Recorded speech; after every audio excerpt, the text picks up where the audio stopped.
வாக்குறுதிகளில் 98% நிறைவேற்றப்பட்டுள்ளதாக முதலமைச்சர் மு.க.ஸ்டாலின் பொய் கூறுவதாக அதிமுக பொதுச் செயலாளர் எடப்பாடி பழனிசாமி குற்றம் சாட்டியுள்ளார்.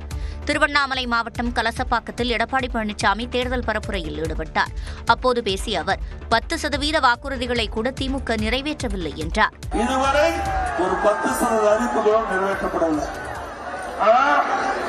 இன்றைய முதலமைச்சர் திராவிட முன்னேற்ற கழக தலைவர் திரு ஸ்டாலின் அவர்கள் 98% அறிவிப்புகளை நிறைவேற்றப்பட்டதாக ஒரு பச்சை பொய்யை முழு பூசணிக்காயை சோற்றில் மறைத்துக் கொண்டிருக்கிறார். அனைத்து துறைகளிலும் ஊழல் அதிகரித்து விட்டதாகவும் எடப்பாடி பழனிசாமி விமர்சித்தார். எல்லா துறையிலும் ஊழல் இல்லாத துறையே கிடையாது.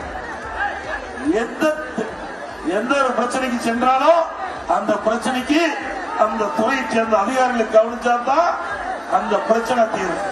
அப்படி எல்லா துறையிலும் ஊழல் நிறைந்து ஊழல் மணிந்து ஆட்சி அளிக்கின்ற ஆட்சி ஸ்டாலின் மாடல் ஆட்சி.